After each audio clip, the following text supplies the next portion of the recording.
In this video, we look at what's changed in 3 years, in 60 and in 100, in the Civic district of Manchester, where you'll find the sacred and the profane. Why is this future art market pleasure palace named after a saint? And which lucky humans will be working at this 9-floor office kindergarten? How is the town hall renovation coming along? And why do I recommend that everyone visit this hidden place of worship? My first revisited video, a new reworked version of an old one, with new pictures and old. Hello and welcome to AidanEyewitness. In this video I'm going to, for the first time, revisit and re-edit a video from around 2 years ago in which I focused on the area around Albert Square, Brazennose Square and the St Michael's construction site. And I'm going to add present day footage and see how things have changed. This is Manchester Town Hall, still undergoing a top-to-bottom refit that was supposed to be completed in 2024, but in 2025 it's still in progress. The clock tower has been uncovered after renovations with cleaned up stonework, clock face refreshed. The rest of the building remains shrouded, but the Albert Memorial is now visible, its slim spire and the multicolour stonework looking resplendent. Built in 1866, the council considered demolishing it around 100 years later. I read that one councillor said it should be torn down, ground up and used as aggregate for a new inner-city ring road. Manchester Town Hall is a place where the term hallowed precincts seems fitting. In matters of faith and architecture, there is a dichotomy between the sacred and the profane.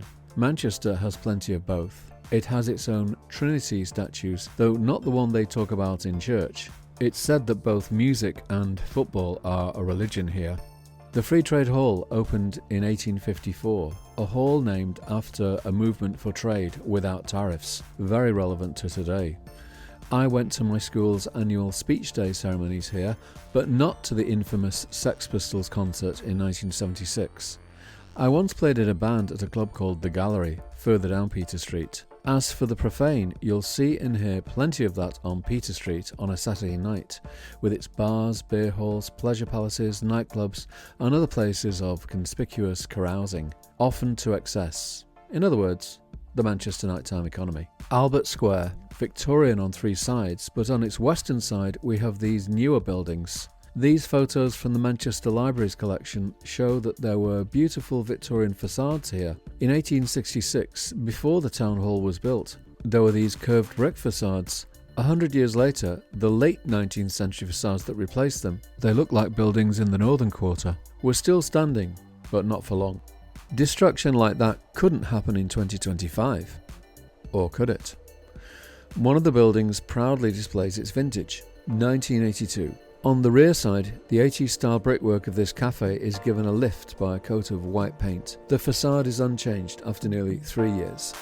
Next to it, a few steps from Albert Square, is a very special place of worship. St Mary's Church, the hidden gem. The bell calls the faithful to midday mass. The first church on this site was built in 1794, but it burnt down. The present church dates from 1848 and it's Grade 2 star listed. It was hidden away as, at that time, Roman Catholics, let's say, had to keep a low profile. In the 1960s, an office building was put up right in front of it, but its contemporary replacement is diagonally cut back at its eastern end, allowing us to see the church properly for the first time. Here's a sketch I did during construction of the new building. The old photo shows the church seen over the rubble of the demolished Albert Square buildings we saw in the old photo earlier. We'll take a look at the present day scene later.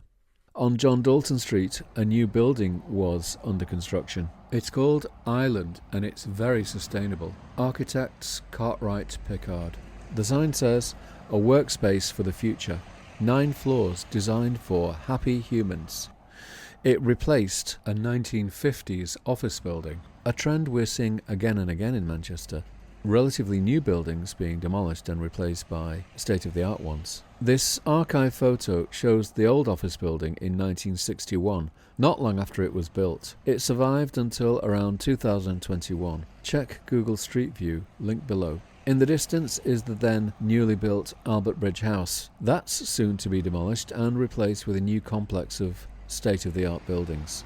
Let's continue to Lincoln Square, recently renovated, and at its centre, the statue of Abraham Lincoln. The scene today is virtually the same as I found it in 2022, apart from the cloudy weather. The statue has been rotated 90 degrees to the left, so it's now facing west, and that's much better for photography. The Abraham Lincoln statue was a gift to the people of Manchester for their support during the Civil War in the 1860s. It's an expression of solidarity, peace, and anti-racism.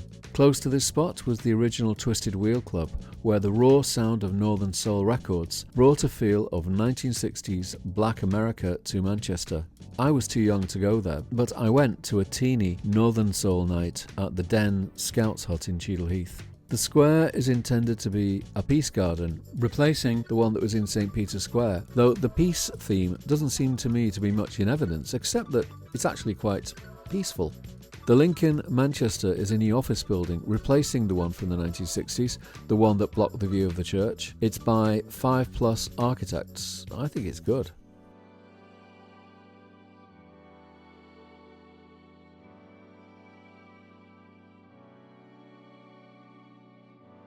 Next to it, facing onto Deansgate, is 125 Deansgate. This is a replacement of an earlier building from the 80s. With its striking russet colour and massive proportions, this is not a building to keep a low profile.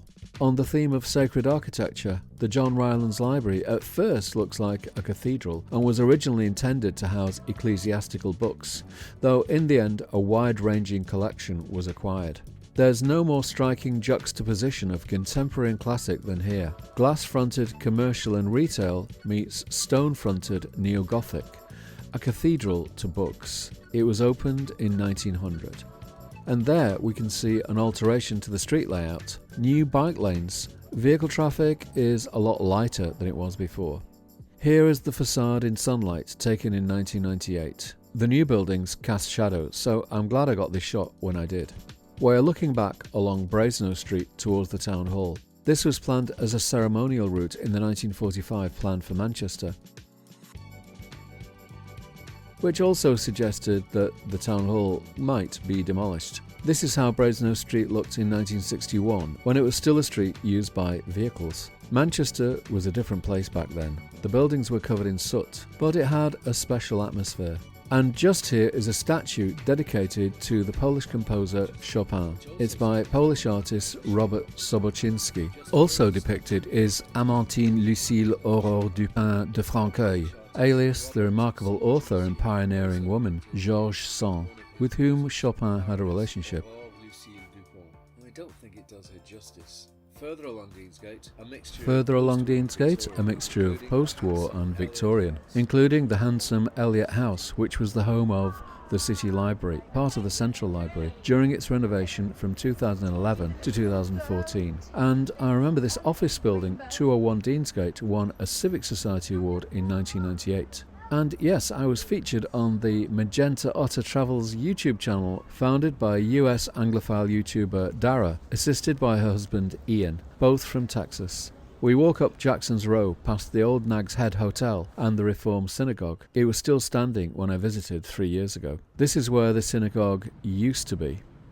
On the 13th of August 2022, construction on the St. Michael's project had recently begun. The site was mostly empty, and while they were working on the foundations, there were clear views of the surrounding buildings. In early 2025, those spaces are being filled up with construction. This is how the Jackson's Row entrance to the police station looked before demolition and at the moment.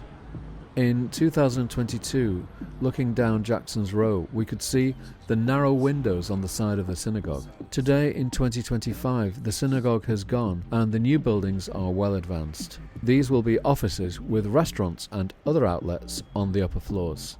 Originally, a new synagogue was to have been built here, but the community decided to move elsewhere. Now we've reached South Mill Street and we can see the magnificent ornamental facade of the old police station built in the 1930s. It's not just a striking piece of interwar architecture, it's a tribute to the work of the Manchester Police and the service they gave during World War II and the post-war years.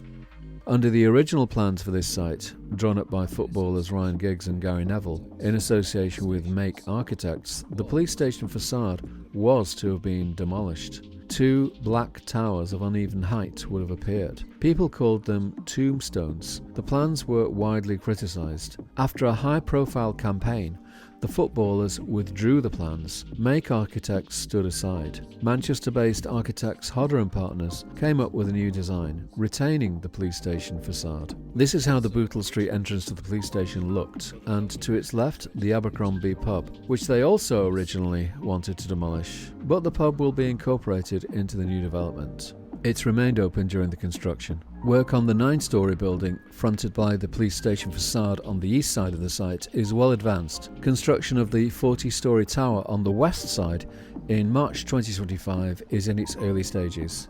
The architects have located the tower at the far end of the site to minimise its impact, but will that be enough? Looking at screen grabs from the Otter & Partners website, it's clear they have tried to create more than just a standard concrete tower. It will, however, be very noticeable from Albert Square, casting a shadow in the afternoon.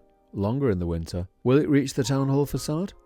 Keep watching AidanEyewitness. Here are more images from the St Michael's Partnership website. There were objections to the rooftop garden and bar, but in the end, that was approved by the council, allowing construction to proceed a few years later than planned. Will it be worth the wait?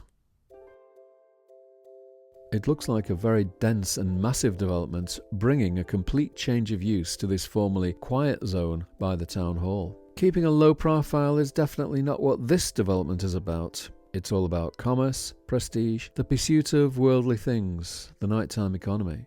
So why did they name it after St. Michael, venerated in Christianity, Judaism and Islam, chief of the angels and the archangels who did battle with Satan? Information from Wikipedia. Because St. Michael is, to put it simply, the patron saint of the police. I never realised they had a patron saint. Sounds very Catholic. And appropriately, we return to St. Mary's the Hidden Gem. I remember coming here with my mother when I was a child. She would often call in here after shopping at Lewis's. A more recent development is that we can see tents outside the church. As a counterweight to all those luxury apartments, the makeshift habitations of those less fortunate, a phenomenon not unique to Manchester. I'm struck by the similarity to churches in Germany. This one is the Roman Catholic Liebfrauenkirche, the Church of Our Lady in Leipzig, Eastern Germany. And so, whatever our level of faith, or lack of it, places of worship offer us a respite, making the city outside seem to disappear. A quiet zone, a place to reflect. They often have a magical architectural quality and contain precious artifacts. The Hidden Gem has striking paintings of the Stations of the Cross. And there's also the painting by Harold Riley, known as Our Lady of Manchester, with a smoky cityscape in the background. Links below. I've often thought architects have something of the power of gods. They create the world around us, or at least the built environment where we reside, work, play and worship.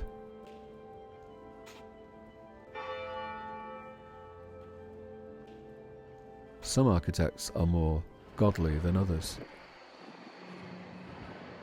But when it comes to the power of architecture at its best, something that can enhance our world and help us to live better lives, well, I'm a believer. We can see the improvements to the town hall in my 2016 shot. The gold on the clock face had worn away, but now it looks as new. And it's the same for the golden sun at the very top of the tower, which reminds us that wherever the sun shines, Manchester has trade. Hopefully tariff-free. I hope you found this video interesting. It's my first revisited video where I re-edit and refresh an older video, like the YouTuber Ruaridh MacVeigh likes to do. Please like the video, post a comment and subscribe to the channel to receive all notifications. I'm aiming at uploads every week, alternating between a new and a revisited video. We'll see how it goes. Please support what I'm doing via buymeacoffee/AidanEyewitness. Many thanks. Vielen Dank fürs Zuschauen und auf Wiedersehen in Manchester.